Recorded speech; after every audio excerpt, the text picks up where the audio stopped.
right, so I forgot what episode we're on already. Episode 7? I think so. Cool. It's my favourite number. Is it? Yeah. Ah, sick. I didn't really have anything to say about that. Ah, cool. This is going to be a funny one already. So episode 7, we have a good friend of mine, Nadia. She does so many things. I'm going to try and list all of them. What's your position at FreeYourStyle? Owner? Yeah, owner, founder, creative director. Yeah, all of that. That's now, but I was everything before. So, okay. Yeah. Of FreeYourStyle agency, mostly dance agency.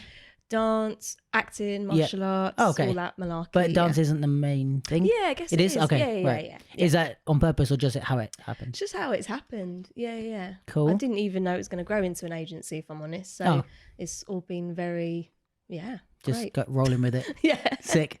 So she's the head honcho at FreeYourStyle. And that's a wonderful term. I feel like Tally would appreciate that. Yeah, that's a real Tally. The head honcho. Yeah, the head honcho. She's also a dancer herself, an actress herself. You do things with fire. Yeah. Also, the things with fire. Could you explain that a bit more before I continue? I am a professional fire eater and I teach it as well. I've got the Mother of Dragons School. Boom, on the t-shirt. On brand. If you're watching the video. Sponsored by. Yeah. Do taekwondo. It all sounds like a lie that I'm saying all of this. Sometimes I'm like, people go, yeah, whatever. Yeah. But I do it. And you're pretty good at taekwondo, aren't you? I'm a black belt. Sick. I got my second dan this year. I don't know what that means, but I know it means you can beat me up. Well, I told you about my card, didn't I? Best thing ever. So Nadia has a black belt card which she lost. So if you lose your black belt card, it means you're not allowed to kick anyone in public anymore. My phone was stolen and the card was in my wallet of my phone, and that was the one thing I was actually really annoyed about. But I don't know, whenever I need that card, that'd be like, hey you, I've got this. Stop it, all right? Well, I'm so like, what's the actual purpose of a black belt card? Well, you're it's not just me that has it, all right? Yeah, okay. You made it for yourself. You go, oh, all right, here you go. Oh my God. It basically, when you do martial arts, you've got to be licensed, and then you get your certificate, and with that you get your first dan black belt card. Yeah, it sounds like a lie. So it's more for like taekwondo competitions that you have it, or no, it's from like the Korean World Organization Federation, just to say you have that. And I don't know what situation I would need it in, so it's confusing to me. But I was like thinking of scenarios like when I'm on the train, like, oh, when can I use it? And I never got to, because you're taught to run away in situations, not fight. So you could potentially stop a burglar by kicking him in the face, and when the police come, say, don't worry, like, guys, don't worry, got this. Stop where you are. I've got a black belt card. Oh yeah, stolen. Sorry guys. Yeah. Oh, that's brilliant. So it's me all over. But so we've got the head honcho of the agency. Taekwondo. Why do I think honcho? I think of like, when you say head honcho, someone wearing a Mexican hat. I was thinking, but I think honcho is like Mexican. Yeah. I'm sure I'm going to Google where that came from. Yeah. But yeah. I'm like pretty a sure. macho person. With a sombrero. With a sombrero, yeah. That's what I think. But they've got a suit on. I think it's a Mexican word or a Spanish word. I can't believe we're looking up honcho. Hey, listen, we got no plans. Oh, hold on. Oh, no. Japanese origins. Or apologies. No, but it's not like Mexico. No, and Japan. Honcho. Wow. Oh, I guess like in English, honcho means leader or manager, but it's not. It comes from the Japanese word hancho. Probably my Japanese sounds friends like the Yakuza, like what they might be so like. Racist. So immediately no, racist. No. Look, not every Japanese person is from the Yakuza, Nadia. God. We're only 5 minutes in. Yep. You regret coming, don't you? No, No, okay. Oh, brilliant. My brother he speaks fluent Japanese. Okay. He lived in Japan, and he told me a lot of stuff. He used to work with someone who used to be in the Yakuza, and they have tattoos and stuff like that. It's only them, I think, that have it. Because when I went there, they were quite strict with me going into. I'm sorry, I've switched topics, but when I went to Disneyland out there, they told me I had to put like a jumper on because of my tattoos. I was like, oh, I heard about this. They were, the KOD, the big dance competition. Yeah. I heard something about when the UK guys went there, they were told to like, cover up tattoos or something for TV and stuff. Yeah, because it's seen as mainly the Yakuza like have it. Yeah. Wow. And they do it with forks, not the needle. Oh yeah, no, I know about that. Yeah, they're like poking. Yeah. Fork. Yeah, I've seen that. Because some people here get it done. What does it look? You've seen it like it being done. Yeah. I was at the Manchester Tattoo Festival randomly, and they were doing it live. I was performing. Oh shit! But you've got tattoos. Yeah, no, but I didn't They're get mine done. Oh, thank you. These were painful. But that was with the guns, so I think the poking thing is way more and it takes painful. longer. I think it's part of like the not ritual, but of being part of the Yakuza is that's part of it. Ah, okay, interesting. Yeah. I think, I know it's just a different style of tattooing, like when people get it done here, I guess. But I don't think the people were in the Yakuza who I saw. So what does it look like? They just like prongs? No, when I saw it, it was just like a long, like wooden thing. I'm gonna again wood. Yeah, I'll show you. That's or like I don't know if it's mental. wooden, but it was like a big long thing, like a long pokey thing, and they kind of just do it really like bit by bit, like dots, say. Yeah, literally like each dot. Hold on, I'm just looking it up. Poking tattoo Japanese. You know when you put in stuff in Google and it's just like nonsense, but then nothing comes up. That means Google understands you. Yeah, they're like, yeah, look like this. Hey. So it's just like a really long poking stick. Takes ages, right? It's just takes a long time. Oh my god. Yeah, I don't really know the whole technique behind that, but I can say with certainty I would never get that done. No, but if you're paying by the hour, you're going to be ripped off, aren't you? That's true also. But going back to Head Honcho. Yeah, Head Honcho. So it's Japanese. From 1940s, it became that word, I guess, from Japanese Hancho, group leader. A term brought back to the US by servicemen stationed in Japan during the occupation following the Second World War. Wow. There you go. That's a really cool fact, right? This is some educational shit right here, guys. Cool. So you well done. See you next week. Yeah. That's what we were here for. Word definitions and mild racism. On that topic. Yes, mild racism. Hit me. Mild racism. So I wanted to ask you, as a fellow person of mixed heritage. Interesting. Do you find sometimes that people are happy to talk about race in front of you because they don't think you are of an ethnicity? Because obviously we realise we're light-skinned people of colour. Yeah. And God, I've never thought of myself in that context before, but yeah. Right. But also I guess people forget that it's like they just judge off skin tone, but actually your background and how you're brought up and, you know, is part of it. But have you ever been in situations where people are, you know, people that don't realise they might be being kind of racist are just talking about things freely in front of you? Oh yeah, all the time. Like the last episode was with a guy called Thomas. I don't know if you know him, but really cool guy. But he's gypsy from Slovakia. Right. Yeah, Slovakia. Yeah. Which they're like a real they're like 2% of the population or something, I think. Wow. And we were talking about that, and he also doesn't. I think what he was telling me is that gypsies in that area tend to be a bit darker. Sure. And he's not. So right. was like kind of talking about coming here and nobody thinks of him as a minority at all. He looks like a white guy. Right. Yeah. But yeah, I get that a lot even now. Because for anyone that didn't listen last week, my mum's Indian, and and I mean I have so much different heritage, but my dad's white, my mum's Indian, so I'm very light skinned, but I guess half Indian. Even though nationality wise I'm half American, half English. So lentes. Yeah, but fuck knows. But does that not sound South American? Yeah. Yeah. So- We don't know. Okay. So my dad's like white American. Both his parents were like, we think probably like English, Irish settlers in America, that descendant. Yeah. The typical colonizers. Oh my God, where I'm from, that's all about that. Yeah. Okay, Mauritius, well, I'm going to ask you about yours in a minute. Yeah. So yeah, my dad's just kind of pretty straightforward white American, but Lentis, no idea. So my last name is spelled Lentes, which I guess in like Spanish or Portuguese or something, it means glasses. Yeah. Oh, does it? Yeah, I think so. Like lenses. Glasses. Yeah, but I don't think that's where it came from. That's not like that side. Maybe someone was an optician in your family. Could be. I don't know. You know, sometimes we'll, you know, like English is like that, isn't it? Yeah, like something blacksmith son. or, Yeah.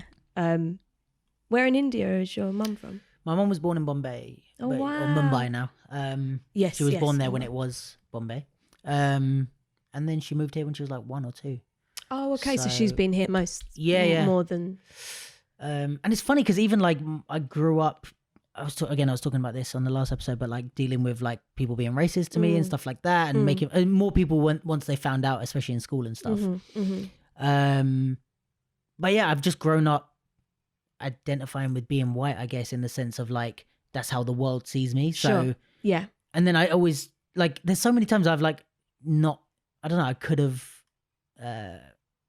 identified in that way or like thought of but I just don't. I'm just like, oh yeah, that's not who I am, which is kind of messed up because I am. But no, I guess it's like we were saying, it's not your skin color, is it's your experience as well. That Oh yeah, this is we've had a conversation about this. Yeah. I'm gonna just talk this up. Sorry.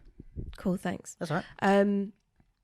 Yeah. Yeah. I think it's like you said, it's how people see you, isn't it? That kind of makes you Shapes reflect your- back, like, oh, this is me, but there's bad sides to it as well. I isn't think there? in my case, the reason why is because I've always been hyper aware of I guess like racism and racial discrimination. Like the guys that I grew up with who were like my closest friends when I was younger there was like 4 or 5 guys all from Africa and all like second generation, like all their parents moved here. What's that? First generation, second generation. They would be second. Their parents moved. Yeah, from Africa. So yeah, first. Oh wait, no, hold on. I don't know how this works. I don't know how it works because mine's a bit weird. Like I only different. understand my African side of it. So Right, I don't okay. Yeah. Well, anyway, so their parent, like I think all 4 or 5 of them, their parents were the ones that moved from Africa. So Yes. they were Yeah. kind of directly, it wasn't very far removed, their heritage. Mm-hmm. And these were the guys I grew up with. So I was I learned a lot, I think at an early age, without even realizing it, about racial discrimination and stuff. I remember having conversations with some of my friends when I was very young, like must have been 14, 15, about job, your name on a job, on a CV. And like, and I was like, really? Like, does that actually happen? And they were like, telling me like at a very young age, but I wasn't seeing it as like, I'm learning about the world. I was just kind of like, oh fuck, I didn't know that fucking happened, Yeah. So I think I've always been hyper aware of that. But in the same way, like I always realized that my name is Luke Lentis. I look fairly light skinned and white. Like you might say, oh, he's got a little bit of something in him, but you wouldn't say I'm half Indian. So I've never, besides the like kids at school who found out I was Indian and stuff, my skin color or my race has never held me back. Sure. You know what I mean? So Yeah. I've that in that way, I'm always like I kind of am on the side of like, I guess the like oppressor race in a way. You know what I mean? Because I'm like being grouped in with them and But I'm not you're being aware of. You're not, but I know what you Yeah. mean. Like you're saying, like because the way you're speaking is of awareness. Yeah. So you're not, but I understand what you're saying. right. Yeah. Exactly. Yeah. So You know your privilege. Like I Yeah, know my exactly. privilege. I have my as privilege, I'm yeah. Yeah. Yeah. In this fucked up society that we're in. yeah. That That if means you're light something skinned, more, it yeah. means something more. Yeah. Like, Yeah. So I think Mad. in that way, like, and I mean, I grew up here. My uncle's a bit darker than me. My mum's a bit darker than me, and then my granddad was like super dark. So obviously I heard like all the stories of like stuff that happened to them and all that. So it kind of like I grew up being very aware of that. I just know in my life it's very rare that's I think held me back in a way. So that's kind of where I've kind of found myself more identifying with not being. I didn't want to like you know, when people talk to you and they're kind of telling you their struggles and you're hearing about problems that people are going through, I didn't want to be like, oh yeah, me too, I'm a person of color. You know what I mean? Because I'm like, I don't feel that. Like as much as I am, like, it might be someone that's like half black and half white, but because they look more black, I could be like, oh, I'm the same as you. And I'm like, well, no, I'm not, because no one's ever treated me, besides like being bullied or something, like no one's ever held me back in life because of this. So I think I had like a subconscious thing of like, it would be unfair to kind of claim that. Sure. Which has then translated into like not being as aware of it, I guess. I remember I said this in the last one, but like putting on doctors things like white British and stuff like that. And just like not. Oh, do you do that? Not anymore. Now I put other or Asian other or something. But I'm like, for years growing up, I was like, yeah, I'm white British. I was like, why would I put Indian? That's just like, you know what I mean? Like I didn't really validate it as part of my thing. I guess that's kind of part of conditioning, right? Yeah. Or it's just like no one ever really, especially once I left school and stuff, no one really like made fun of me anymore about it. So it was like. And isn't it weird when they found out? Then it started, the bullying started happening. I had so much in school. But I think, again, I said this last week, but I think my school was a bit more on the racist side of, okay. Right. Of things. Or it felt that way at the time anyway. Yeah. If you're listening and you're from my school, I'm talking about you. If you're one of the 14 listeners. But That's all the way mad. back to your question that you originally asked me.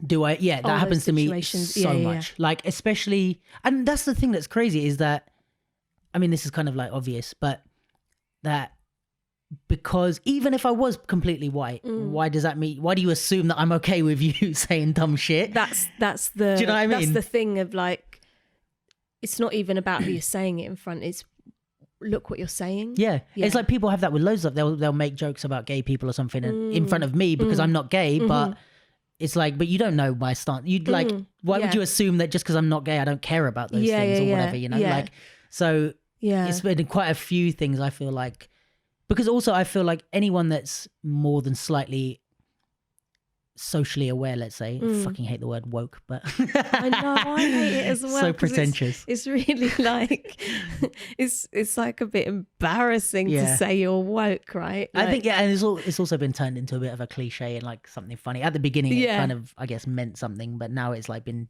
made fun of so much, it's fucking stupid. But let's say socially aware, or politically aware, I don't know. But anyone that's slightly educated beyond ignorance, like if you say for me, like the world sees me as white, straight, male in a first world country. Yeah. Like, oh fuck, I forgot my point.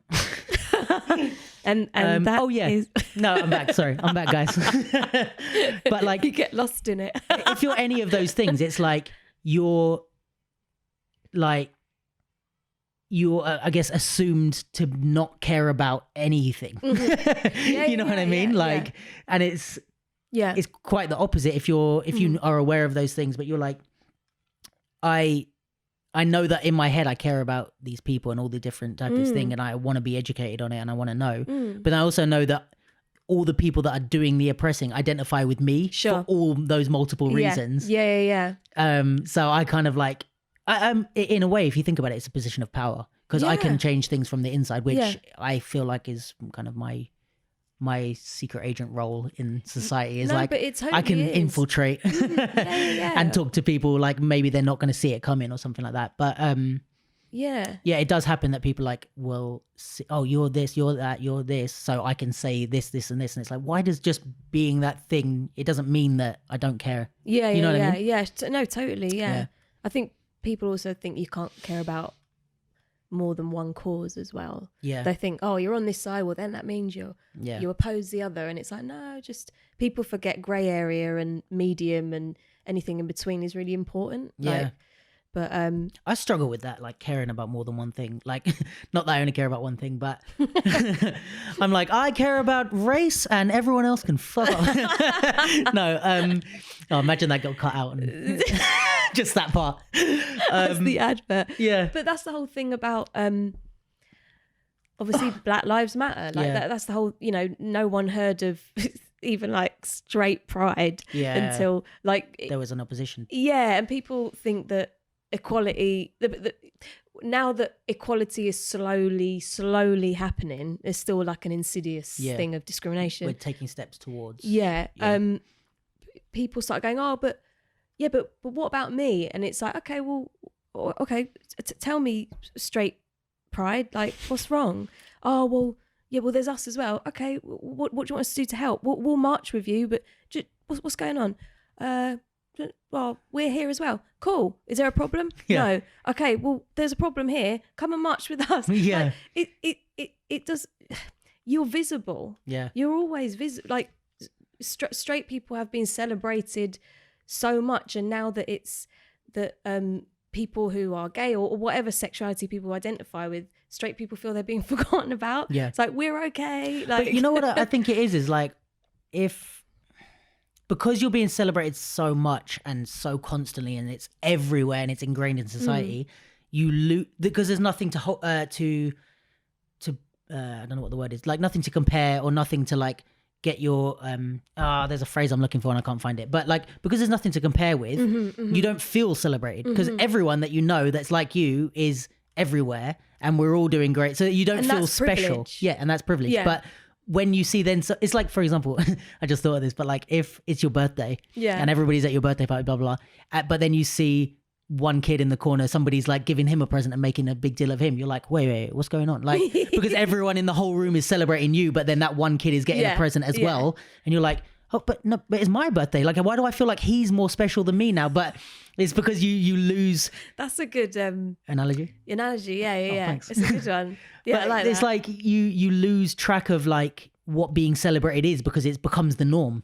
So then anyone getting attention or being celebrated, or like anything with Black Pride or BET or any of these things that are like celebrating a culture or a race or people, you're like, oh, but what about white people? And it's like, well, the world, what about what? Like that's white people, you know what I mean? Absolutely, yeah. And I think, you know, I swear someone was doing a white Lives Matter march. This was a few years ago, and it is the thing of what do you need help with? Like, what okay, what are you marching for? We'll join you, but if there's a problem, but there's no problem. So, and like you said, it's if you're always celebrated and people are coming up to be celebrated with you, that's the whole thing of this equality. But equality to some people can feel like their oppression. Yeah, so especially when you're used to like one type of status quo the whole time. But I think also like, I think something that's really fucking underrated, I get, or not underrated, but like underspoken about. There's no, I don't know. My words are shit today. Sorry, guys. Unspoken or just not noticed. It's just fucking unintelligence. Like people are dumb as fuck. And it's like, I think a lot of times the problem that people get into when they're trying to educate people or trying to talk to people or trying to like make them understand what's so wrong is you don't understand that you're dealing with someone who's a fucking idiot sometimes. Not all the time, but it's like I've seen it so many times when two people have an argument and it's one guy like, oh yeah, like gay people this or blah, blah, blah. And then there's someone else like, well, you know, actually the status of the blah, blah, and like giving you like statistics and this and that. And in their head, while you're listing statistics and this and that and why you should care about, let's say, gay people or whoever, the other person's just going, da, da, da, da, da, what's for dinner? Like, they're just not with it because they're fucking like, there's like a monkey clapping. What's that Family Guy? Like, there's a monkey clapping with the cymbals. And that person's just talking and they're just as soon as you not gonna read the comment. Fuck you, post. Yeah, exactly. But I think that's the thing is like it's you know, like if you're even a little bit educated, I mean there's some very extremely educated kind of bigoted people, and that's almost a different thing, and that's like, okay, you can hit them with intellect and try and have those arguments, but then a lot of I think the general public, the people that the ignorance that circulates there is just like that, it's ignorance and unintelligence, and I think the ignorance spreads quicker with unintelligence, you know what I mean, because it's like as soon as someone says something to me, if it's ignorant, it's gonna raise a red flag in my head, and I'm gonna be like, But you don't go in and argue, do you? You kind of go, well, have you thought about like what's your approach on that? Like, even if someone was to tell me something that I don't see as like necessarily, it doesn't hit me in the face as racist or something, but someone says something to me and I'm like, oh, like they think it's a fact, for example. I don't know. Oh, blah, blah, blah. Chinese people all do this or whatever it is. And I'm like, now that sounds ignorant. It may not be, it may be true. Oh, here's a great example. Jen, my girlfriend Jen is half Chinese. She told me that when we first met, that she gets drunk quicker because of something called Asian flush, right? And that Asian people from a certain region or like from that part of Asia get drunk quicker because they're Asian. Now, immediately when she said that, my brain went, hold on a minute. This could be ignorant, right? So what I did, being, I would like to say, an intelligent person, I went, like, first of all, tell me more. And she's like, oh yeah, I don't know too much, but like, it's a thing, blah, blah. And I went, okay, to the internet. So I went and researched it and it's a fucking true thing.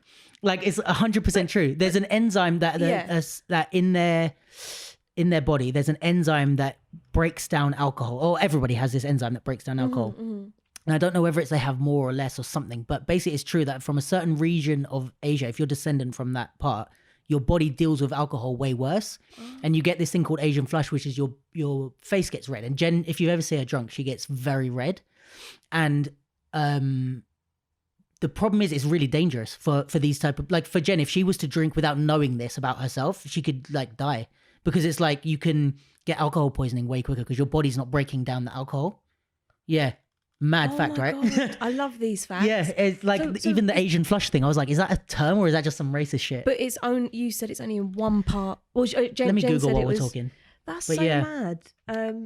So my point is, because I'm not unintelligent, I could have just got, which I think happens a lot, is that someone says something like that, and whether it's true or false, the person who's not as intelligent just goes, okay. And then goes, hey, other friend, guess what I learned today? And then you've just spread ignorance. But you need each person to like stop and filter the information themselves and go, okay, cool that you said this, but let me do my own research. Anything should be questioned, right? Yeah. Like even the news, the bloody news. Shall I read this out? Yeah. The Asian flush is best known for creating a lobster red face and neck when people drink alcohol. But the condition also results in a heightened heart rate, headache and nausea. That's why people turn red when they drink alcohol, because they lack activity by an enzyme called aldehyde dehydrogenase.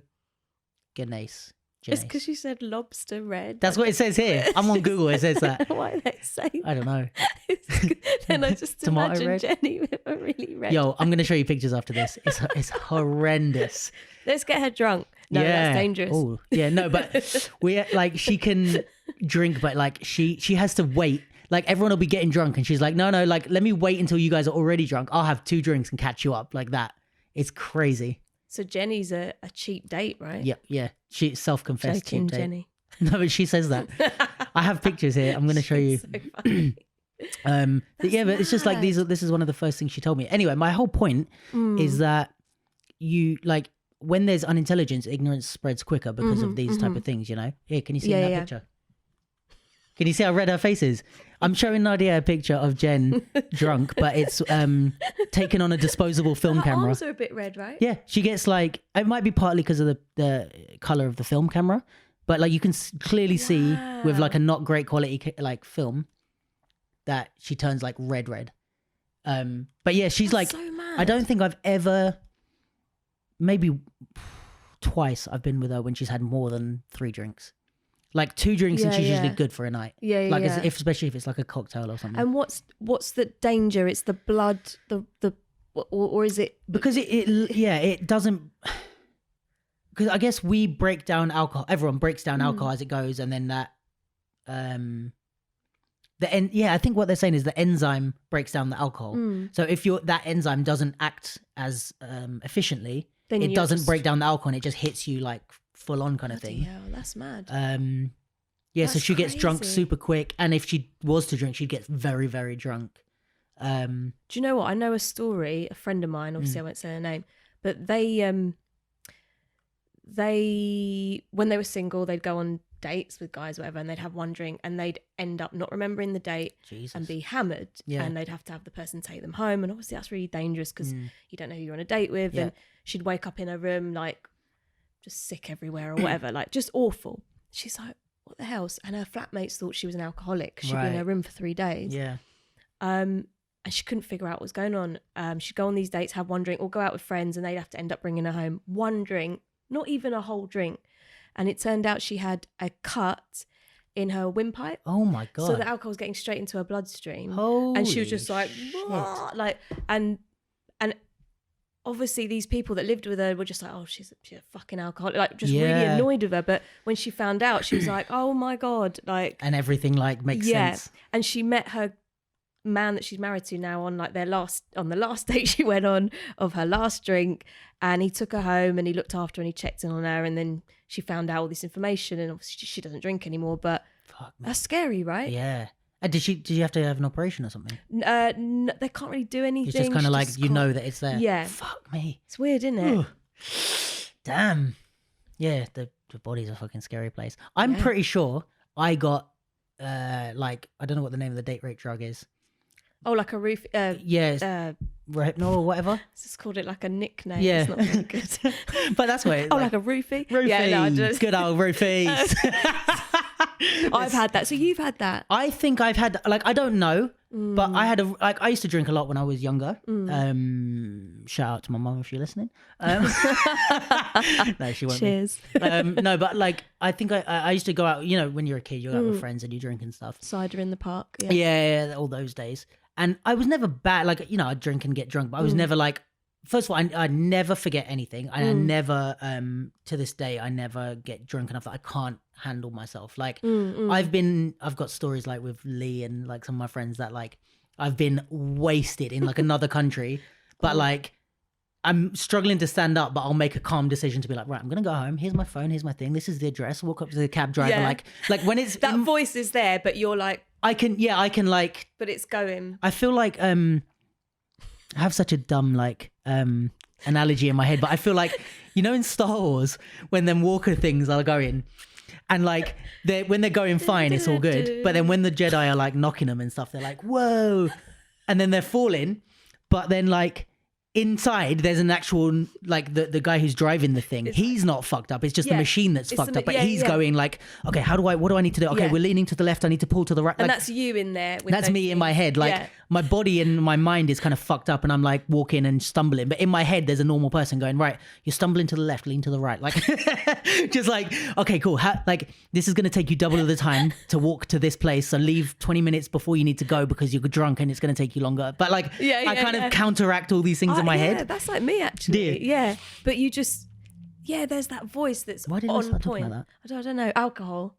Oh yeah, getting fucking roofied or whatever. God. So there was one time when I was drunk, I was with my girlfriend at the time and her friend, and like I said, I was like 17, 18 I think, and or maybe even younger, but we were like out on the streets walking around drinking, and I hadn't drank. It was like I had like, you know, like you do when you're a kid, like a fucking Coke bottle or something with like brown paper bag. No, not even. It was just a Coke bottle with like Coke mixed with like some spirit. Yeah.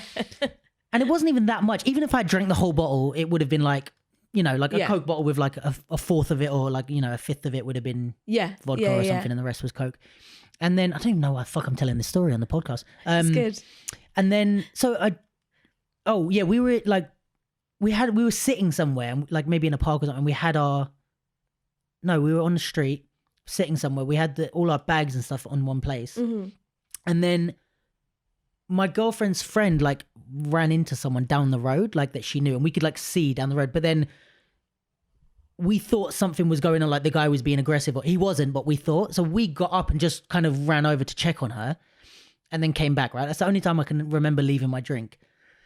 And I came back. I don't know how long we were gone for, but it wasn't that long. No one stole anything, whatever. Anyway, this is the only thing I can attribute it to, because the end of that night, I was like dizzy. I was like passing out. I couldn't stand up. That's never happened to me to this day. I threw up everywhere, and like I didn't even see the throw up coming. Like it just went boom and came out. And again, like I've been fucked and I've thrown up before, but I always know, I'm like, again, this is the me. I'm like, well, guys, I'm gonna have to excuse myself because in a few, like, and anyone that has drank with me can attest to this. Yeah, I'm like I'll even wait for you to finish your. I'm like, oh yeah, just give me 2 minutes. I'm just gonna pop to the to the bathroom, throw up, and come back. Sorry, where were you? So this like, it just came out and I was like, what the fuck is wrong with me? And then, so it might have been in the time you left the drink. that's what I think. And then I had to be like carried upstairs. Like my girlfriend and her friend carried me upstairs and like put me in my bed and I went to sleep. But I was like, yeah, it was like, what did you mix the Coke with? Vodka? I don't remember. So I don't really like vodka. It wasn't like... It wasn't a lot to... Because I remember being oh, this is fucked up because... Yeah, you didn't have that much. No, yeah. I think that's what happened to me, actually. Do you think? Yeah. Where was that? Oh, it was a New Year's Eve and I had 2 drinks and then I was... And it was at the bar and I think the barman did it. Oh, wow. But at a club?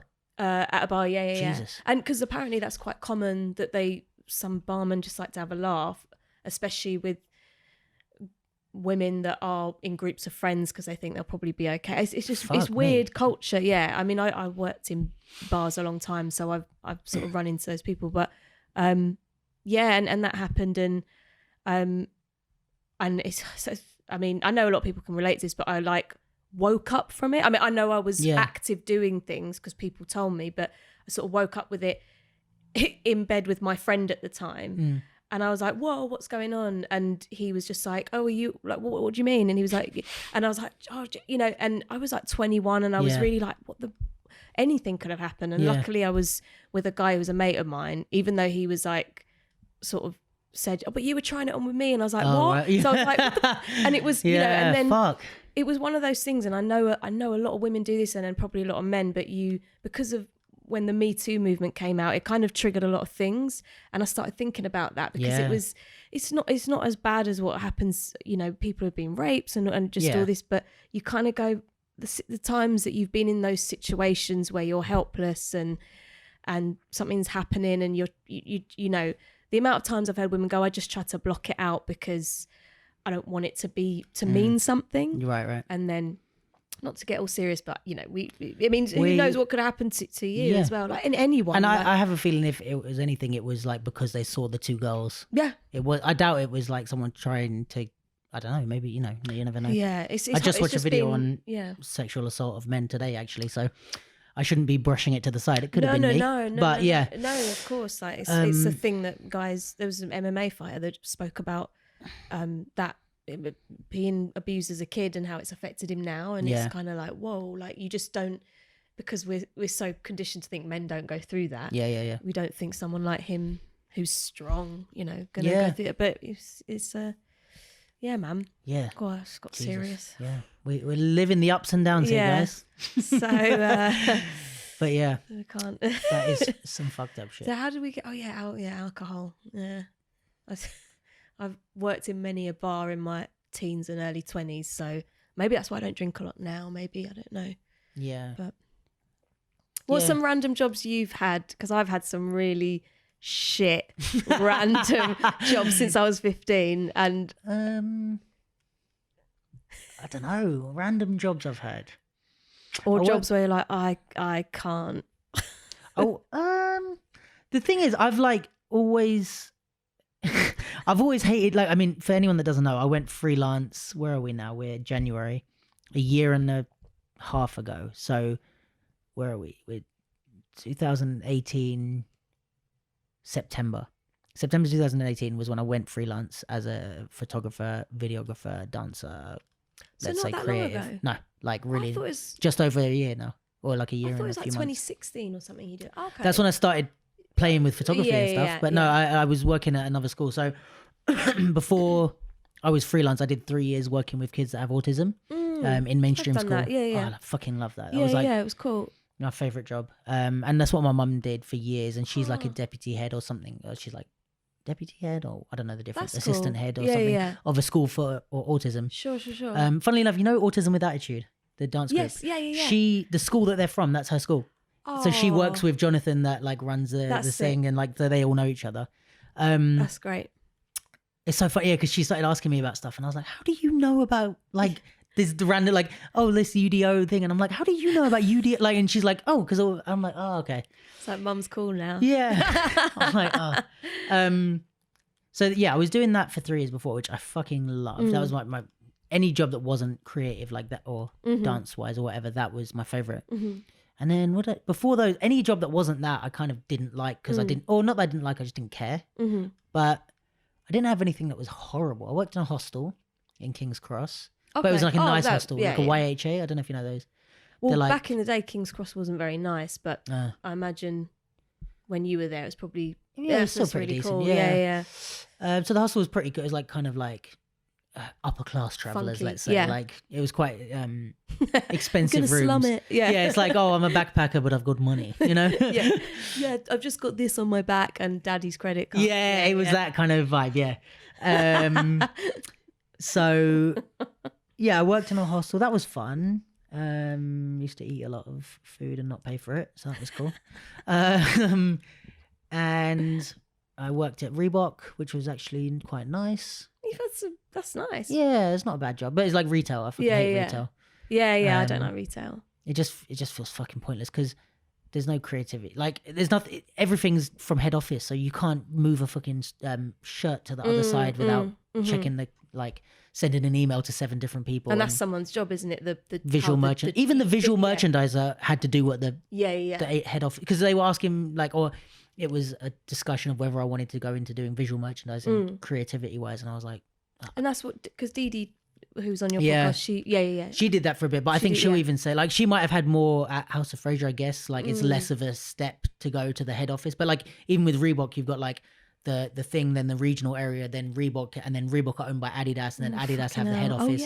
So it's those things filter through loads of steps. So fucking Jessica, who works in Bromley, isn't gonna have any fucking creative say so. There's someone that's 14 steps removed that's no, do this, put this t-shirt with this top or whatever. Jeez. So yeah, Reebok was all right. It's just boring retail kind of thing. Retail were the better jobs that I had though. Yeah. What sort of jobs did you have that you didn't like?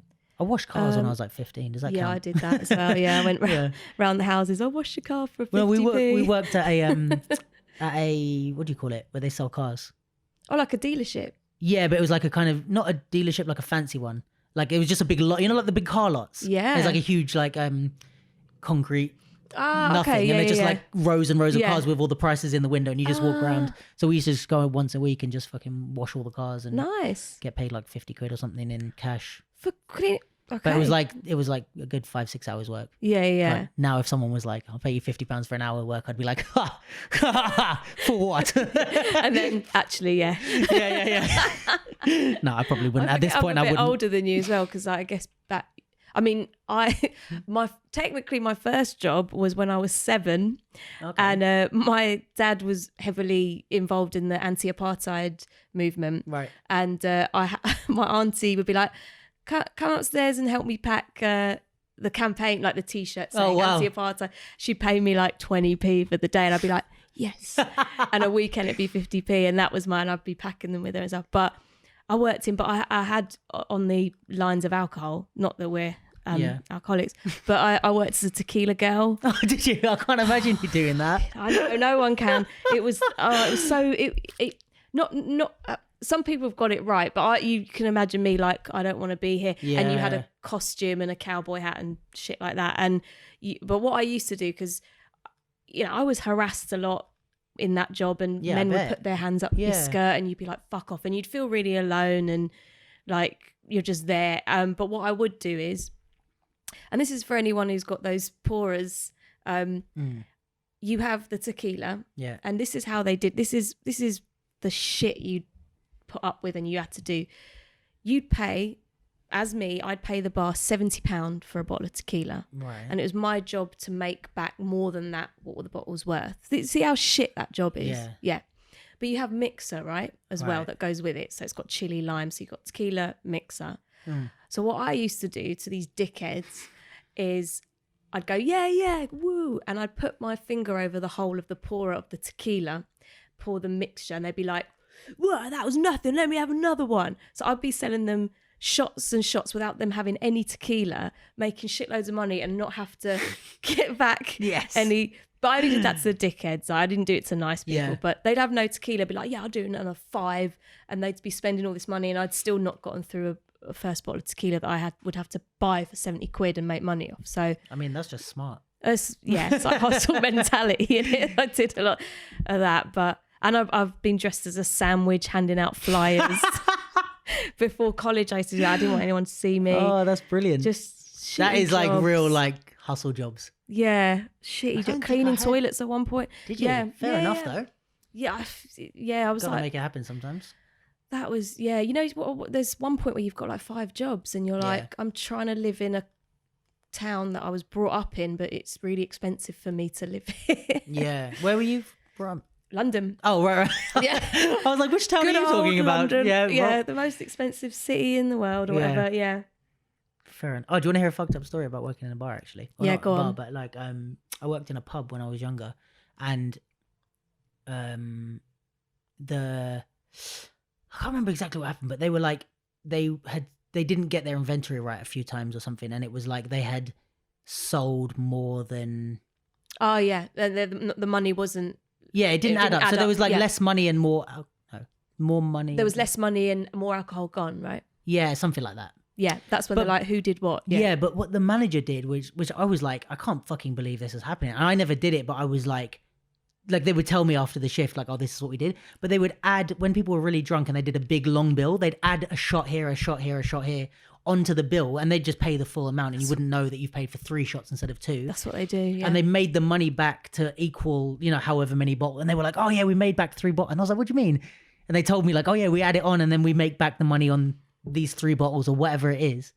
I'd be like, Jesus Christ, that's fucked. It's fucked up, isn't it? Yeah. Oh yeah, they do that. Like managers are like, not all, of course, but yeah, it's fucked up. I didn't realize. Yeah, you know when you grow up and you realize like, not all adults know what they're talking about, and they're all assholes and like no one's got a moral compass. Yeah, you grow up and you're like, oh, okay, everyone's a dickhead. It's mad. It's mad. It's mad. But wait, so alcohol. Going back to the casually thrown in apartheid movement comment. Oh, yeah. So tell me about. It sounds so random. Yeah, tell me about your background. Because I don't even think I know this. I'm not just saying this for the podcast. Yeah. So my mum's from Yorkshire. Okay. She's a Yorkshire lass. Yeah. Like Irish family. And my dad is from Mauritius. Okay. And what's the heritage of Mauritius? So this is where it's weird. Okay. So I've been trying to research, because everything says there's no indigenous people. So like of Mauritius, Mark Twain said, I can't believe I'm quoting. You know, I'm an actress, you know. I'm very well read, you see. Let me tell you what Mark Twain told me. I saw it on like a quote, you know, like a picture with palm trees, and it said that, and that's how I went, oh, I'm going to say that to people about Mauritius. Oh, that's brilliant. And he said, you know, they made Mauritius and then they made heaven based off that. Right. And you're like, oh, great. Oh, that's sweet. Yeah, the Dutch came and they found it, and the dodo is from Mauritius. Okay. And it's extinct because it was so friendly, because it never had met humans before. Went up to them and be like, hey, and then they ate them. So that's why they're extinct, because they were eaten. That's interesting. And they basically brought people over from Africa, India, China, like in a slave way. Yeah. So they brought them there to be slaves for a holiday. Yeah. Come for this holiday. It's going to be great. Now build some stuff for us. And they built Mauritius, and then the Dutch. It was Dutch colonized. I need to get this right first. Yeah, it was Dutch colonized first, I think. Right. But I know, like the French are in this. The Franco-Mauritians, they're part of the corrupt government there. It says in the early 16th century, Mauritius was successfully colonized by the Dutch, French, and the British. Independent in 68. Yes, exactly. Independent from who? The British, because I think so. Yeah, because the UK was Britain was the. Because our Queen became a British colonial possession in 1810 and remained so until 1968. Yeah. Damn. Okay. It's crap, innit? Yeah. So yeah, I don't know if I'm. Yeah. So what makes people uncomfortable when we talk about that is because I say, well, you know, like you've got a mix up of people, and obviously when you know people come across to trade, a lot of rape happens, and I'm saying it like this, like, you know, and they're like, oh my God. Yeah. And then I'm like, you know, I guess I'm a product of rape. Yeah. And they're like, oh my God. And I'm like, no, I'm just telling you that light of it. I'm just making light. And not, not to put, not to say Mauritians, that's all they're made up, but we're made up of African, Indian, Chinese, Portuguese. But a lot of the colonies and the colonized places, a lot of the descendants are because of that. I think someone was telling me about the Philippines with the Spanish, and that's why there's a lot of like Reyes and these type of like surnames that came from being colonized. But obviously that's where these descendants come from. Absolutely. It's definitely not. If it makes people uncomfortable, it's like, well, that's what happens in the world, exactly. And it's a bit of a shit place. And I'm trying to get my dad to do his DNA test thing because he looks like his family is like all Mauritian. Mauritian Creole. But they don't know, like, I think even his name was changed like going somewhere. Like, I don't really know a lot about my family, and my dad doesn't really know his real heritage, so it'd be good for him to do. But he kind of looks like a mixture between like Genghis Khan, Pablo Escobar, Randy from South Park. Like, he looks like, and my mum's like, I swear you're a descendant of Genghis Khan. That's funny. Because he could be, you know, because he's not a very nice guy and went round and raped a lot of people. Is it Genghis Khan that's like supposed to be responsible for like, or be related to like a certain percentage of like it's millions. That is a lot of sex. Crazy. Or a lot of rape. Let's be real about this. Let's be real about it. This. It wasn't like a head, baby. Like it wasn't mad. a swipe right situation. Guys, we shouldn't be laughing about this. Come on. Oh God. But no, it's true that. But that is horrendous. like you said, and like Mexico, when I went there, like we met proper Mayan people, and they still use numbers and the stars and stuff like that, and they look different to Mexican people. Because obviously the Spanish. And, it's mad, crazy. I think even I'm wondering about my family now, because my granddad is obviously Indian and his family's Indian, but his granddad, so my great granddad, I guess, was Portuguese. And he was Rodriguez. And my granddad changed his name. I think they didn't have a great relationship or something. Right. I don't know. But he changed his name to Patton. I don't know where that came from. But yeah, so his granddad was Portuguese. So I don't know. Yeah. I'm pretty sure it wasn't a rape situation, but maybe like he just like, I mean, you never know. But like, I think because I don't know if it was like, my granddad's granddad was the one who came from Portugal, or do you know what I mean? So if it was far enough back, it could have been a colonizer situation. And that's hard, right? Because you're like, I don't know where. Yeah, I wonder if my mum knows. I'll ask her. You should. It's interesting, isn't it? Because I don't know if he was like, like my granddad's granddad was just a Portuguese guy that came and met an Indian woman, and then that was where the Indian, or it was just like they've been like 8 generations of Rodriguez and they don't know where it came from or something, but.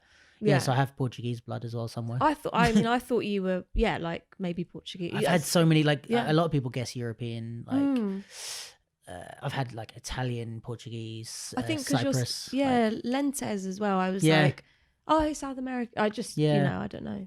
It kind of sounds like that. Yeah, man. Crazy. But, so wait, I wondered if we finished. We've really just man, it's so funny. Like this is the one where I haven't had like topics that I want to touch on with you. Like none of this is like about like the things that I would expect. Like I thought we were going to talk about acting, and here we are. It's all good. It's cool. It's good conversation. So you're from your dad's from Mauritius. Were you born there? Or were you born here? No, I was born here. Okay. Yeah. So how did your dad come here?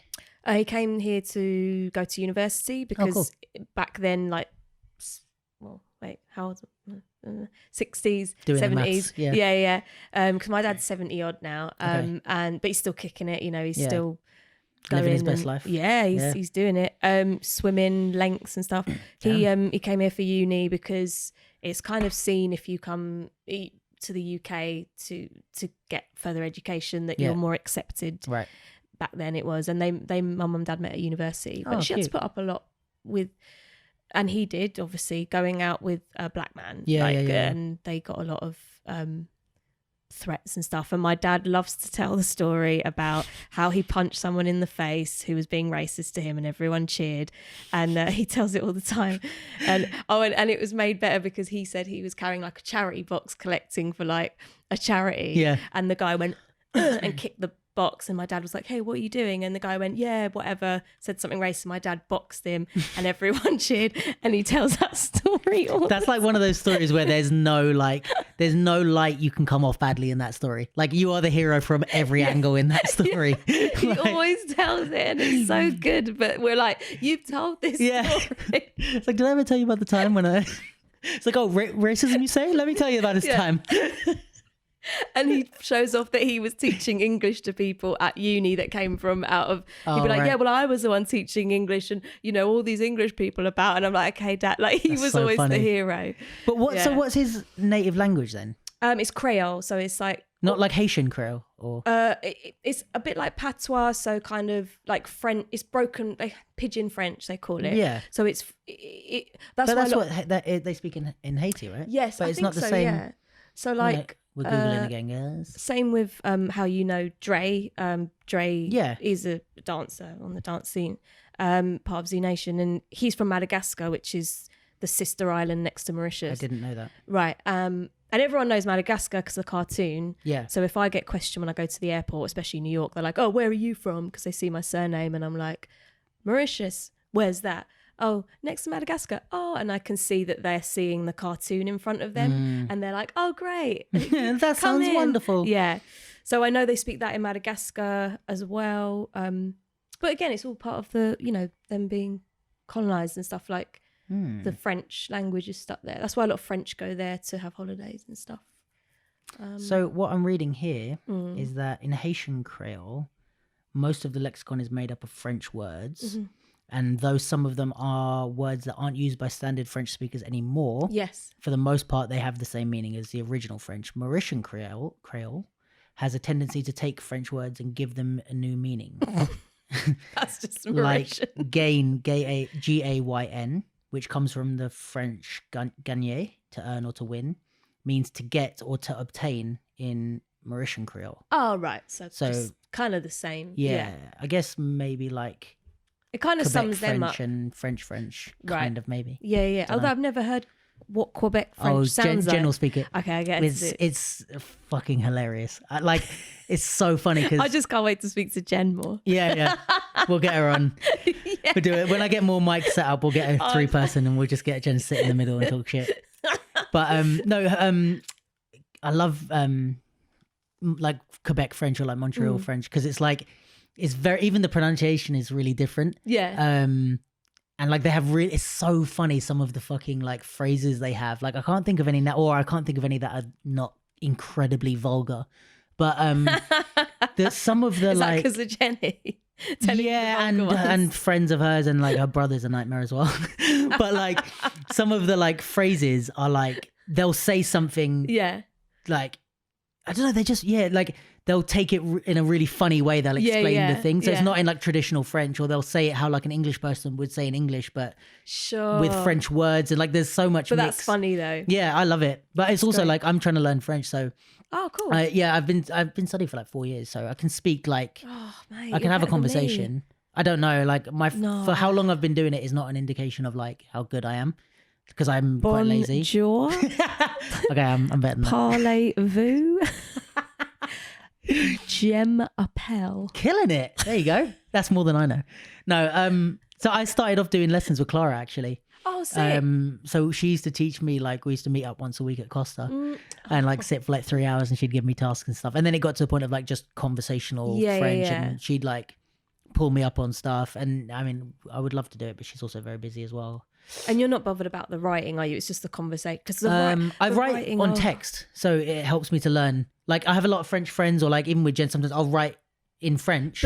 But how it's spelt, like all the masculine, feminine. Yeah, I try to. Oh God, mate. Yeah, that's what. Well, the thing with the masculine, feminine, which I mean, French people are probably going to be pissed about this, but Clara told me like, just guess, because there's only two. Like the plural is always like if it's le or la. The plural either way is les, yes, like le. Yes, yeah. So she said, don't, because what I used to do is like not say anything, because I'm like, I don't know how to, and all I'm worried about is whether it's masculine or feminine. She's like, just pick one and say it, and the worst thing that's going to happen is someone's going to correct you, and then you know for next time. But so now I just throw any out there, as long as I know the word is right. They're not going to go, oh, what do you mean? Because you got the masculine or feminine wrong. Oh, see, that's what so my brother speaks Japanese, French. Wow. He can speak a bit of Gaelic, which is Irish. Like he can speak a bit of Spanish, he speaks Japanese, you know, all these languages, and I can't. And my brother, I think he's like left-handed. They say people who use part of their brain and that's something to do with it or whatever. But my dad trying to teach me French was, I'd be like, hi dad, like sit down, and I'd be so scared because he would really be like, you know, my dad was strict about stuff like that, and if I didn't get the masculine and feminine right, it was like, oh wow, like, you know, so flip the table. I was like, so I don't want to be bothered about writing it as an adult. I just want to conversate. Well, also I have another thing, if this helps, we should definitely talk about French more in normal life, but you can install. Do we talk in normal life? Like, have we met before? You can install a French keyboard onto your phone. So I'll show you now on my WhatsApp, but like I can switch to my French keyboard, and then also what comes with that is the French autocorrect. So if I'm typing, if you look down here, it says English. If I swipe to the right, it goes French. So then if I was to say like, I don't know, just writing something, it starts to like, and I know what it is when I see it sometimes. So then now I'm learning because I can like, you know what I mean? Yes. But then if I start to know, so I kind of half know the word, I type it and then it suggests the full word. And I'm like, oh, that's how you spell the thing I was trying to say. It's almost like a translator, right? Like if you were somewhere and you're like, I know the first bit. Yeah, but you have to know the French. So it's like, you can't type in like, you can't just be like, because if you typed in walk, like it's going to cut WA. That's like not how you say walk in French. So you would have to know a bit, or you might know like the root verb, but not the conjugation of it. So it's like, oh, how do I say she walks? So I know L something. And then as soon as I type in MA or whatever then it will is, it fixes it for you. So I learn a lot from my autocorrect on WhatsApp. I might do an audio French thing. Yeah. I think. I did one tape Lee sent me of French, which was quite good. It was actually an audio tape of someone else doing a lesson. But what's good is it's like done that way on purpose, and they make mistakes in the thing. So you kind of listen along, and at first they make mistakes and you hear the teacher correct them, and which is good. But then later on, it's like you get so good that you're a bit ahead of them. So they make a mistake and you go, nope, that's not how you say it. And then the teacher says, nope, that's not how you say it. And you're like, got it. But it's like a different way of it going into your brain. That's a good way of learning, actually. Yeah. Because Duolingo, I found it's just good for vocab, really. Duolingo. Oh, yeah. It's just like, it teaches you loads of vocab, but it doesn't you can't talk to anyone. You don't hear the response. Like, I think I had an app that's like a cat who's like, hey, learn French with me. And then it goes on a journey of where it's going outside, and you hit, but this is basic level. Yeah. Like that's how. I think, one of the most useful things with French for me, like I said, I like in a functional sense, I'm conversational in French, right? So I've had hour conversation, more than an hour conversation with Clara in French before, like multiple times. That's great. But I couldn't pass like a most basic level test. And that's like the blessing and the curse of it, because what Clara did with me was that I never cared about like passing a test, getting a job in France. It was just, I just want to talk in French. So I'd learn bits and then we'd talk and immediately try and put them into use, into sentences and stuff like that.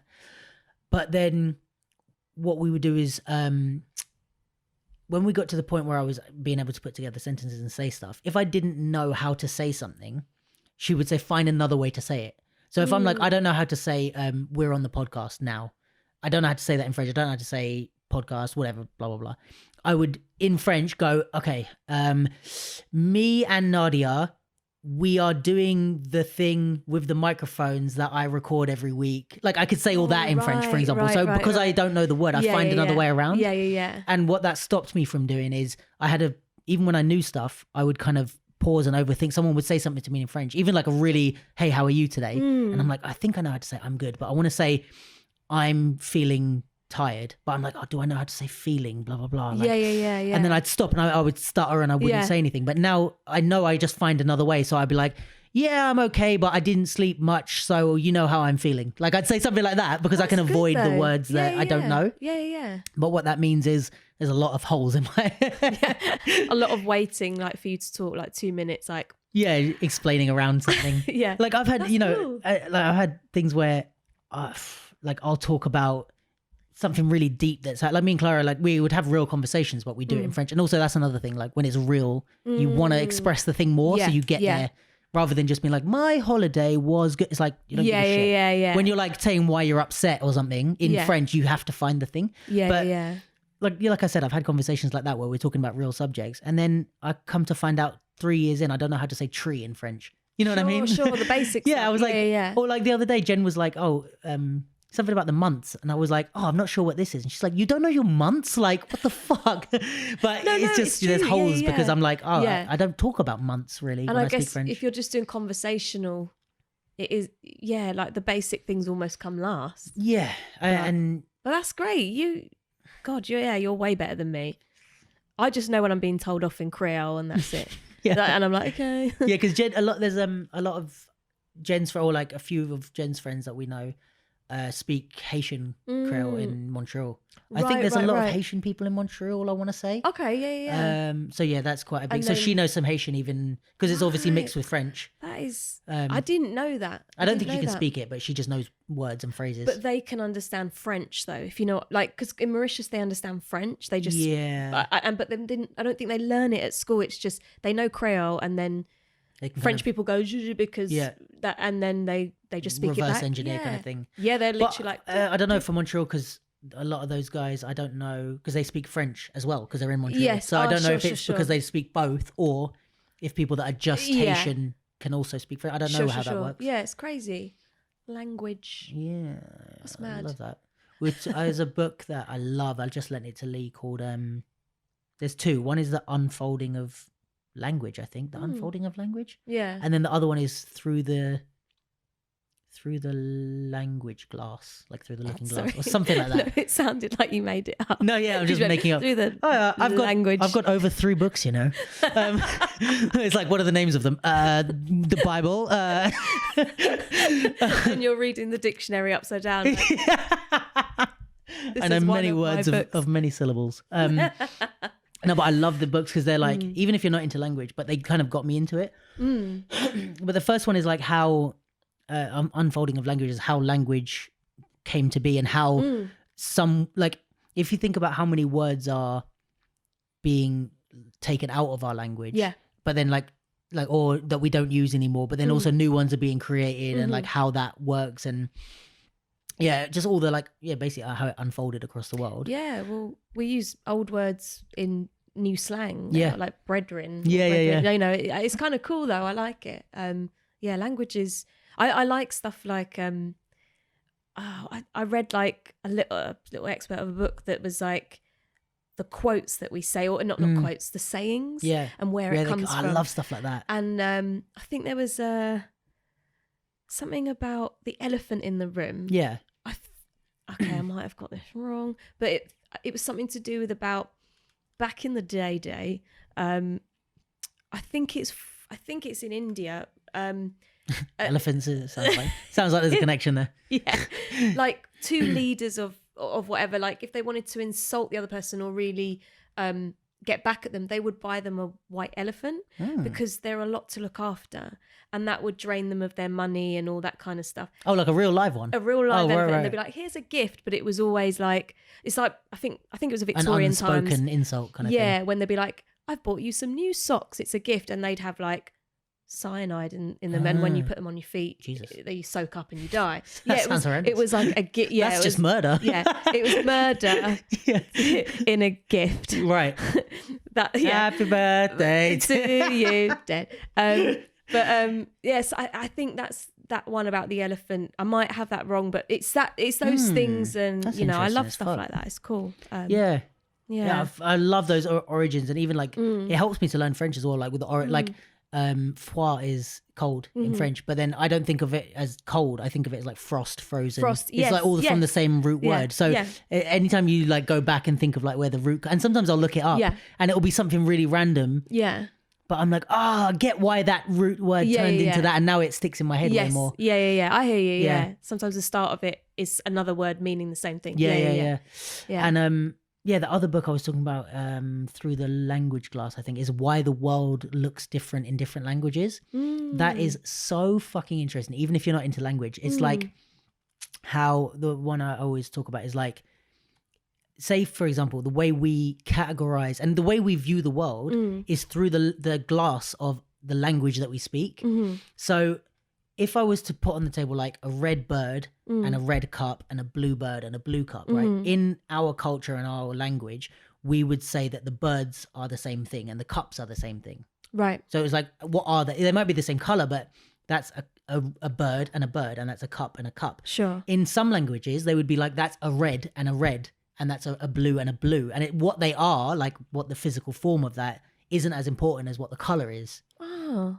So like, for example, we would be like a red bird, red being the adjective and bird being the noun, but they would be like, oh, it's a bird red, for example, in there. Like, I can't think of the example. A bird of red. Yeah. I guess because in French, something is of something a lot of the time. Like, or that's like similar, but that's more like the structure of the sentence. Whereas this is really like how they categorize things in their language. And even like there's some Native American languages that it will be like the direction is part of the noun. Sure. So we might be like, like a falling rock or something, and that's two words, and you say a rock is a rock, independent of movement, and then we add on falling, but they would have a different word for a falling rock as opposed to a sitting rock, and that would be two separate nouns, if you know what I mean, based on the direction. So what they're saying is like, the way people see the world depends on the language that they grow up speaking, and that's why you might have like Jen feels like she has a different personality in French, or like this might be Jen being an arsehole, but she feels like she's funnier in French. I think she's funny in English. Yeah, but I mean, also it's her first language, so there's something to be said about that. But sure. Yeah, like that. The way you see the world is slightly different depending, especially if you're drastic like a Native American to like English speaking. That's like two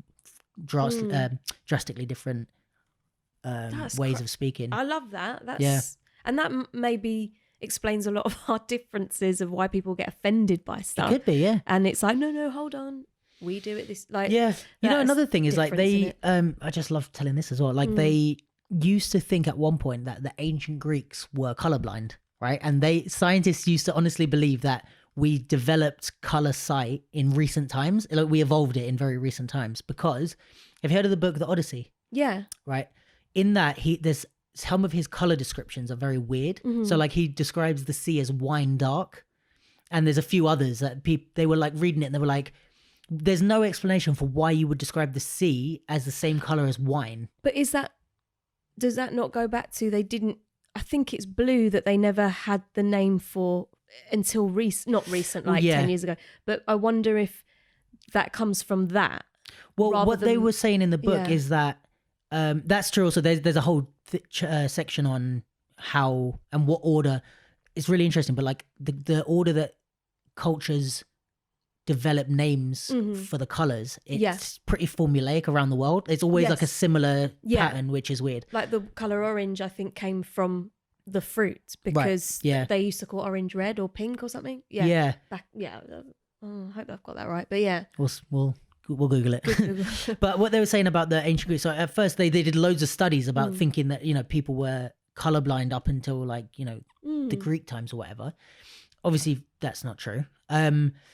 So what they discovered is that they would categorize colors in a different way. So for them, how we would see like light blue is the same color as dark blue, but it's on a spectrum of light to dark. Right. Their spectrum was different. So they were on, their colors were either dark or light on a spectrum of color. So they would describe light blue as the same color as light pink, just on a different part of the spectrum. So they'd use the tone of it rather than the color. Yeah, the hue, is that the right one? I think the hue was the spectrum, whereas for us the light and dark is the spectrum. So like because if you think about it, if you think of dark blue and then you think of light blue, they don't look to be the same color, but we identify them as being. So in that he was saying wine, like dark kind of red color would be the same color as the dark blue of the sea, but it was on that spectrum. So they had to do a load of studies, and then this prompted studies of how languages develop names for colors all around the world, and they noticed all these things, and that's fucking interesting. Yeah, I mean, and I think it was the Greek times as well that they thought men's balls were connected to your vocal cords. Really? Yeah, because of because you scream when you get hit in them. Oh, right. And then your voice goes hi. They thought there was a direct attachment. Oh wow! From the balls to your vocal cords that went. Gah. Oh wow! And literally pulled down. I didn't. This is mad as well. I didn't think of this. Like I didn't think this would make sense until I thought about it. But that they didn't understand that sex was connected to pregnancy.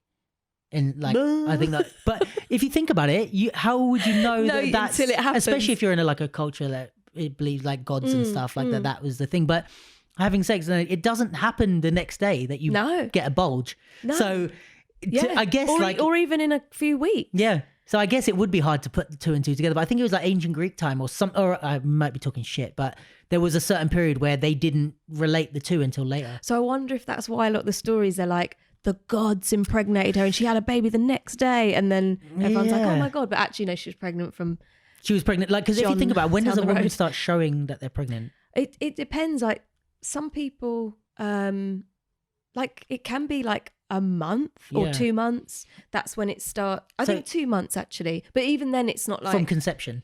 Yeah. Even I think so. And then how would you know that that's the thing straight away? Yeah, you might be like, oh, I'm ill. Yeah. Like, God, so imagine, like 2 months, like that you, and that thing that you did, like. You're like, I didn't connect the two. Yeah, I don't know. I have to I can't really talk on that too much because I don't know the whole. But I just remember hearing that, and I was yeah. That's mad. It sounds mad, but then when you think about it, you're like, oh yeah, actually, I could see why would they know? Yeah, well, how would you know if no one ever told you, or like there's no, I don't know, science to. It's the people as well who are the first people to taste a poison berry. Yeah, they're the heroes. Yeah, true. Fucking hell, yeah. That's crazy. I love stuff like that. So that's the intro done. So now let's talk about what I wanted to talk about. Oh no! It's like we're like an hour and 15 in. So what's your limit? I don't know. Like, oh yay! Whatever. 3 hours. Yeah. It's like like most of them have been between an hour and an hour and a half. So, but it's like now that we've got there, let's talk about dancers' rates. Oh God! Bloody hell! Oh, that's just bane of my life. Yeah, I bet. Oh no, we're not going to talk about that. Fuck. Basically, everyone just know, FreeYourStyle are trying really hard with other agents and Dancers Network, who are doing a really good job. Yeah. And we are fighting with equity, the good cause. Been doing it for a long time now. It is really frustrating, and hope you all know that. I could go off on so many tangents. I know. And when I'm like, we're not going to talk about dancers' rates, but let's talk about it. Yeah, I mean, being in that room at Equity, like we're with Aaron, Silis Movement and Pro Dance and that, and the bigger agents like AMCK and Mass Movement, and someone sort of coined the term about us that we're the people's agent, which is really nice. Yeah. But with that comes a lot of, it's hard. Like, we've been going 15 years, and a lot of that I ran the whole thing myself and didn't make a lot of money off it, but it was just happening, and you just want to do the right thing by people. So a lot of the time didn't take commission because I wanted the dancers to have the money, but I think that's built us a good basis of loyalty from people. I even think you did that with me once. On the basketball job. I think so. And because it was like, oh yeah, I didn't even know you played basketball. It was it was amazing though. Yeah. No, but you because I remember saying to Jen, I was like, what's she doing? But you because you said the fee was something like the fee was wrong, that you had quoted me a certain fee, and then when I got the job, it was a different fee. Yeah. And then you said, okay, so if you don't get the buyout, we won't take commission. And I was like, what do you mean? Like, I know. It wasn't your it wasn't even your fault. It was the client that gave the wrong thing. It was the client, but I guess because I'm a dancer as well, I know how it feels. No, I don't think it could. I did get the buyout because I'm fucking dope. I was like, yeah. No, you know how I got the buyout on that job? I swear it was this. I was the only one out of, I'm going to say about 12 to 15, good level professional basketball players. Because we played, I used to play basketball, and even then I wasn't great. Yeah. I guess I'm better than your average person. But we played full court. We played full court basketball for a bit. And I was like, oh my God, if this carries on, I'm going to die. I can't keep up with these fucking guys. Just more physical. I know the game enough to be a bit useful, but I was like, holy shit. But I was the only one that could spin a ball on my finger. Sick. And they had the cameras all set up. And then they were like, oh, I think they assumed someone could do it. So they were like, oh, who can do it? And everyone was kind of looking at each other. And I was already feeling timid and fragile from just getting beaten up on the court. And parted ways. Yeah, I was just kind of like, me. I can, like, and everyone was like, oh, all right, like, so this a good like hour of the shoot was me doing stuff like spinning the ball on my finger, passing it, catching it, spinning it. I never saw the finished thing, but yeah, I didn't. I asked them and then they blanked me. But that was the thing. I was like like my face was on camera, and that was the thing for the buyout, you know. Sick. So, but that was such a dumb reason to. But that's the thing with it not being. It wasn't a fucking basketball game. It was. An advert. Yeah, and yeah, I think we've done that with a lot of people. We've paid for people to get to auditions. We've paid for them for a new top or tracksuit bottoms to get to a next audition. Like we've. I hope we're helping people. I feel like we are. Yeah. It's tiring though. Super nice. Like super nice sentiment. I think I knew I wanted to set up a business to look after my family, and I didn't know it was going to be that, and it's sort of happened. So, but yeah, it's hard work. Yeah, but and I think trying to do the right thing. Yeah. But I think people think I'm not dancing anymore as well, and some people don't ask me to do stuff because they're like, oh, she's an agent, but I'm not actively working as an agent. Like Ben's a main agent, and it's sometimes like I'm here for pop-in or I'm here, but I think people think because I've not been to a battle for ages, or I've not. I don't know. It's easy to be forgotten about, isn't it? Like in the industry, but also it's not. I don't think like. Yeah, I think it is easy to be forgotten about, but also I think the other thing is, we were talking about this the other day, that it's people's perception of you, and like, this is kind of the thing with social media of like how people see you. Like, I always think you have to start like doing the thing to get opportunities doing that thing, if you know what I mean. So like, if people see you as like, I mean, to be fair, even your Instagram is the I don't agency, have a personal one. so you don't have a personal one. So it's kind of like, I get why that perception would be that you're all about the agency, even from that standpoint, if you know what I mean. Like, I always talk about this of like the tally effect for me, but it's like I spoke about this not on the podcast, but when she was here, that like I've had loads of things that I've like shared with people, like teaching work or random little jobs, or this, you know, not big money stuff, but just little bits here and there. I would never ever think to ask Tally if she wants the job to teach. She's one of the best teachers I know. I've never thought, let me hit Tally up and see if she wants 100 quid for teaching, because I'm like, Tally's successful, she doesn't need my work or whatever, which may not be true. She may be broke at some points, but you're because right. in my head she's that person, I just don't even think of it, you know. Yeah, you're right. So it could be like that with you, of like, it depends on how people's perception of you are, rather than them just being like, oh, fuck Nadia, or who's Nadia. They might be like, oh, I'd love to do pop-in with Nadia, but you know, she's all been doing the agency, she's super busy, and I'm not even going to try, kind of thing. Yeah, it's funny because I when I saw Tally the other day, I was like, mate, have I ever asked you to be on the agency? She was like, well, you kind of mentioned it like as and when, if something comes up. I was like, okay, cool, because I thought, have I ever actively asked her, because she's dope, you know. And I was like, I don't want her to think just because I think she's doing really well that as a friend I can't be like, oh look, there's a casting or there's a job, like, you know, roll through. But yeah, you're right. It's social media, isn't it? And I think from when I started dancing, like, I have to say a massive shout out to Chimp. Okay. Rob Pountney, because Chimp, I haven't heard him called that in a long time. No, because I still call him that. When I see him, I'm like, Shrob. And he's so professional, and like, but when I started dancing, like, there was a studio called Break Station. Yeah, I heard of that. Yeah, that's now the Taekwondo club I'm at. It's really weird. Cool. But Chimp used to teach Boogaloo there. Flexi Stew used to teach lock-in. I remember Flexi. I spoke to him on Messenger the other day. He used to come to Watford to our training. Him and James Painting used to come to train in Watford with us randomly. Yeah. I think James was from like near us, but Flexi taught James how to pop, right, which is kind of incredible. Yeah. And Flexi Stew was the one person who said, why are you going to breaking? You're not going to be a breaker, like start popping. I was like, no, I'm going to be a B-girl. And I wasn't. I used to train with Foundations crew like twice. I used to have my little timetable at Pineapple. But yeah, what was I talking about?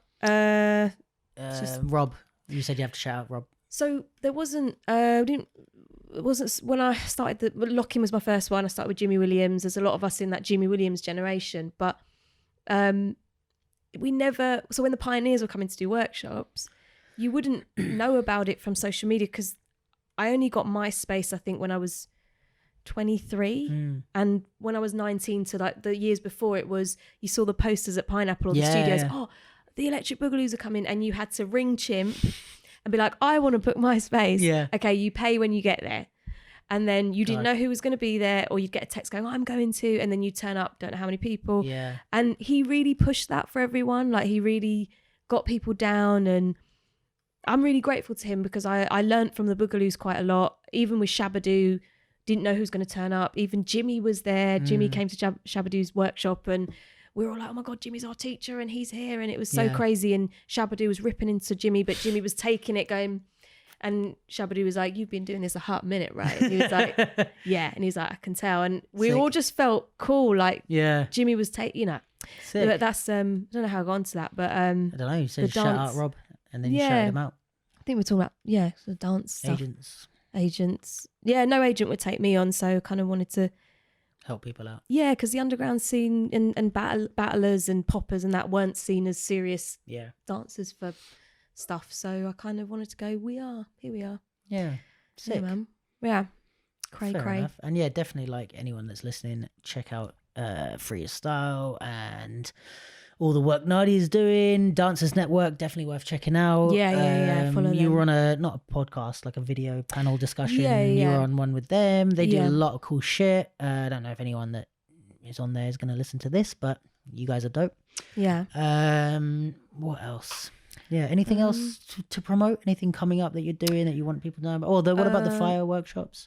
I've not got any booked in at the moment. Well, I'm doing you know what? I had a tooth out a month ago. Yeah, we're promoting teeth out. Anyone that wants some teeth, Nadia's selling teeth. Well, I can't hold paraffin in my mouth because basically it's still a wound, and if the paraffin gets in your blood and So, but I'm doing a play called Queendom. Sick. At Kensington Palace. It's an immersive play, so you walk through the palace and the scenes happen. Ooh. That's the fitting I had today, so I had to put on one of those big dresses and corsets and shit. Nice. And it's mainly people of colour in the cast. Sick. And they're just putting a middle finger up to the patriarchy and all that. And then my taekwondo exam in summer. Sick. Not that that's promoting because could fail. But let's all wish Nadia good luck. Thanks, guys. Sick. All right, well, I feel that's a nicely rounded off note. I feel there's so much more to talk about, but what did we even talk about? Jesus. I don't know, but there's more things I'm like, This is like the least planned I've had any of the podcast. I wonder if you can tell listening back. Let me know, guys, if you can tell if this is the least prepared I've been.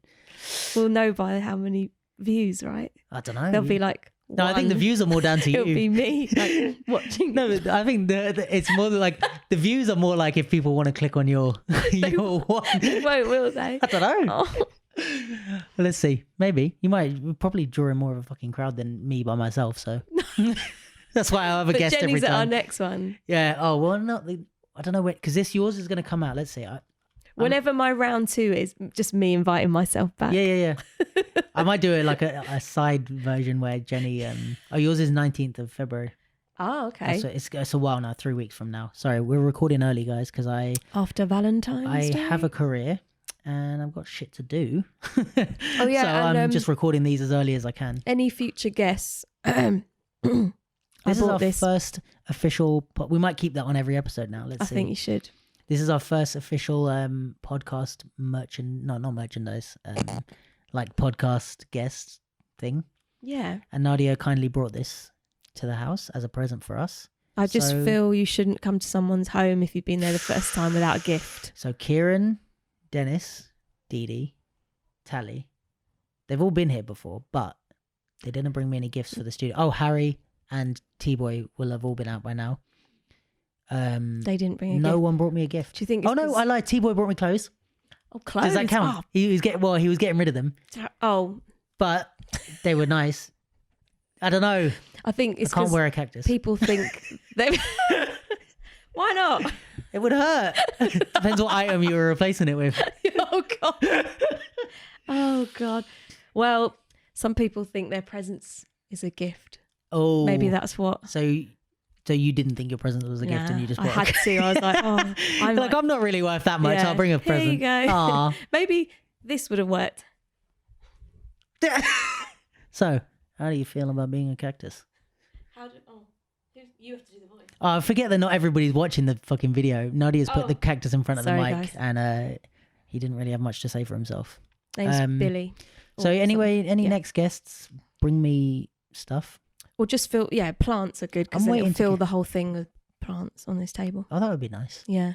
I'm waiting to get a sign. You should wear a crown. Should I? I feel like that would be horrendous. No, I think you should. As the Duke? I think it'll be really good.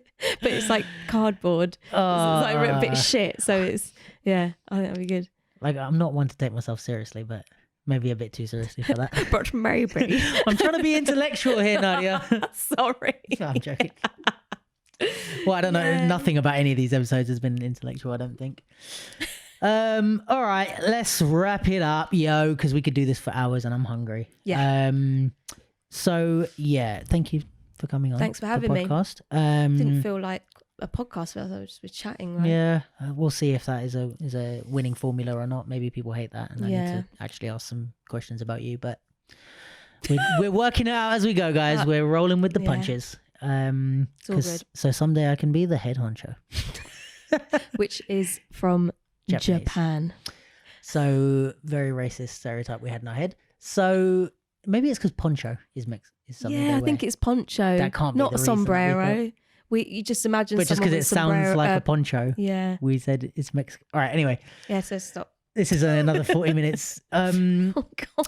Yeah. Thank you for coming on. Check out Nadia's Instagram. It's the FreeYourStyle. It's gonna pop up either above or below your head. I haven't decided yet. I am on Twitter as well. I know no one's on Twitter, but I like. Would you prefer I put your Twitter pictures? Your Insta? Yeah. I've been putting everybody's Insta.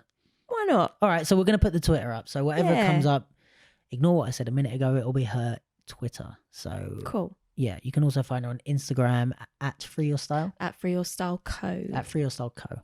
And she's super awesome. If you have any questions about the agency or the dance industry, she's always very helpful, but also she's very busy, so maybe don't waste time on the stupid questions. I just had people like, in my head I had No, because I do get like messages at 6 a.m. on Sunday, and I'm like, it's Sunday. Yeah, email business things should be done by email, and me too. Even if you have my fucking number, even if you're my friend, email me. Yeah. If you have a question, email me. You want to know my rates? Email me. Email me. Yeah, exactly. I could talk about that for a while. That pisses me off. I know. When people call me and they're like, I just want to ask you about a job. Email me. I gotta put it in my calendar. Exactly. And if you're listening, like and subscribe and comment and all that shit, because it makes me feel like I'm doing this for a reason. Although I am doing it more for me than anything else in terms of content, I would like to know if anybody's on the other end of the microphone. So please do let me know. I think Spotify has reviews and all that shit. It's just so I know if anybody's there and if I should carry on.